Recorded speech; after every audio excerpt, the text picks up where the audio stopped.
Welcome back to my YouTube channel KG Asa. আমাৰ ওচৰৰ পৰা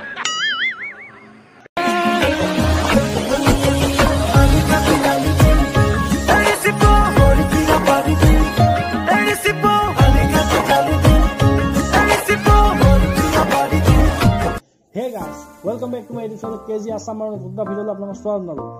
আজি লৈ আহিছোঁ আপোনালোকৰ মাজলৈ অসমৰ জনপ্ৰিয় কণ্ঠশিল্পী গৌৰীশংকৰ দাস। চিনি পাই সকলোৱে। বলক তেওঁ ওচৰলৈ যাওঁ আৰু তেওঁ কিছুমান কথা অলপ আলোচনা কৰোঁ। ঠিক আছে বলক। নমস্কাৰ। তো গাইজ আজি লৈ আহিছোঁ জানে আপোনাক ক'লোঁ ইতিমধ্যে জনপ্ৰিয় কণ্ঠশিল্পী গৌৰীশংকৰ দাসক। তো গৌৰীশংকৰ দা অহাৰ কাৰণে ধন্যবাদ থাকিল আমাৰ চেনেললৈ। তোমালৈও থাকিল। আৰু কিছুমান প্ৰশ্ন লৈ আহিছোঁ আৰু সুধো আহকচোন কেনেকুৱা লাগে। তো প্ৰথমতে সুধোঁ আপোনালোকৰ বায়'গ্ৰাফী সুধোঁ। তো আপোনাৰ ঘৰ কোন জেগাত? মোৰ ঘৰ শিৱসাগৰ। সকলোৱে জানে শিৱসাগৰ ঐতিহ্যমণ্ডিত অসমৰ এডোখৰ ধুনীয়া জেগা আৰু তাৰ মোৰ গৌৰীসাগৰত ঘৰ। হয় হয়। আৰু আপোনাৰ ঘৰত কোন কোন আছে? মোৰ ঘৰত এতিয়া মা আছে, ভাইটি আছে, লগতে মই আছোঁৱেই আৰু মোৰ সহধৰ্মিনী। বাকী আপোনাৰ ঘৰত কিবা মতা স্পেচিয়েল নাম? মোৰ ঘৰত তেনেকুৱা কোনো ধৰণৰ স্পেচিয়েল নাম নাই, মোক গৌৰী বুলিয়ে মাতিছে। বাকী আপোনাৰ স্কুল কলেজ আপুনি ক'ত পঢ়িছিলে? মই স্কুল তোমাৰ গৌৰীসাগৰ হাই ছেকেণ্ডেৰীত পঢ়িছিলোঁ আৰু মই গ্ৰেজুৱেশ্যন কমপ্লিট কৰিছোঁ 2007ত জাজি হেমনাথ শৰ্মা মহাবিদ্যালয়ৰ পৰা। বাকী প্ৰশ্ন সুধিলোঁ আৰু এতিয়া এটা ক্লিপ চাই লওঁ আহক। ঠিক আছে বলক।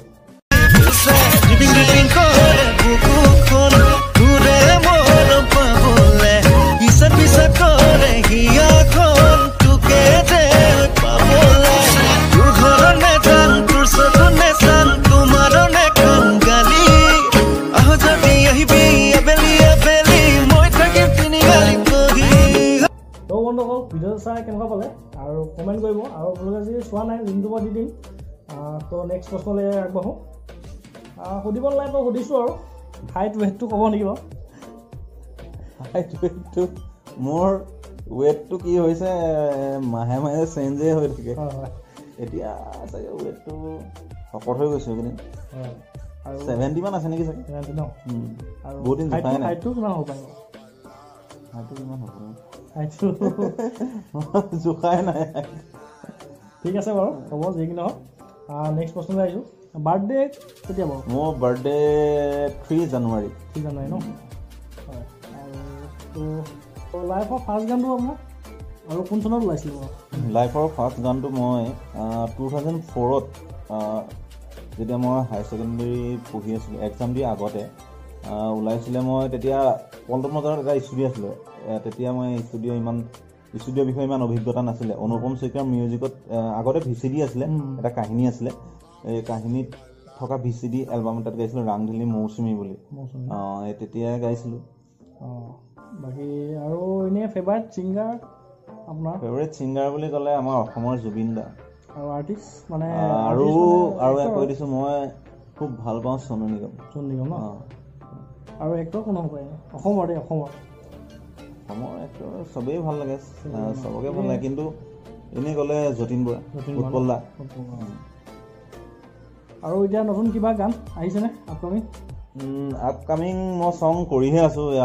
এতিয়া আমাৰ দেশৰ পৰিস্থিতি বহুত বেয়া হৈ আছে, কৰোণা হৈ আছে, সকলোৱে গম পাইছে। চবেই ঘৰৰ ভিতৰতে থাকি আমি চৰকাৰৰ যিখিনি নীতি নিৰ্দেশনা দিছে সেইখিনি পালন কৰি থাকিবলগীয়া হৈছিলে। তাৰ কাৰণে অলপ কৰিব পৰা নাই, কিন্তু প্লেনিং আছে এতিয়া কৰিম আৰু ৰাইজে গম পাব কৰি দিম।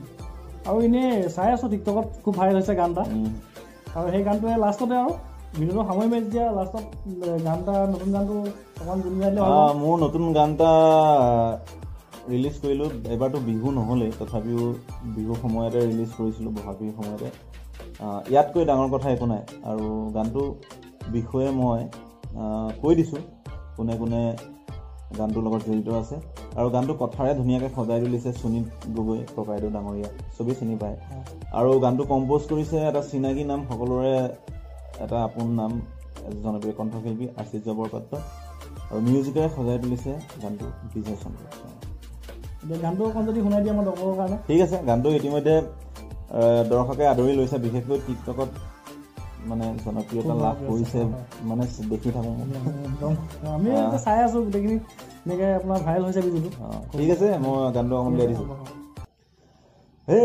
ভাল পাব শিকিলোঁ জানৈ তোমাকে চাই চাই মন দিব জানিলোঁ জানৈ তোমাকে কাষত পাই জানৈ লাহে লাহে জানৈ বাঢ়ি আহে ঐ মৰম যেনেকে মৰম তেনেকে মৰম বাঢ়িহে যায় ইয়াতকৈ ডাঙৰ কথা একো নাই ইয়াতকৈ ডাঙৰ কথা একো নাই কথা একো নাই ইয়াতকৈ ডাঙৰ কথা একো নাই অংক নিমিলিলে কথা নাই মিলিলে একোতো লোকচান নাই তো কেনেকুৱা পালে আৰু ভিডিঅ'টো দি দিম লিংকটো ডেছক্ৰিপশ্যনত আৰু লিংকটো গানটো লগাই দিম আৰু লগতে চাই যাব আৰু যদি ভিডিঅ'টো ভাল পালে লাইক কমেণ্ট শ্বেয়াৰ ছাবস্ক্ৰাইব কৰিবলৈ পাব আৰু গৌৰীশংকৰ দাক আকৌ এবাৰ ধন্যবাদ দিলোঁ আমাৰ অহাৰ বাবে ঠিক আছে ভিডিঅ'টো সামৰিলোঁ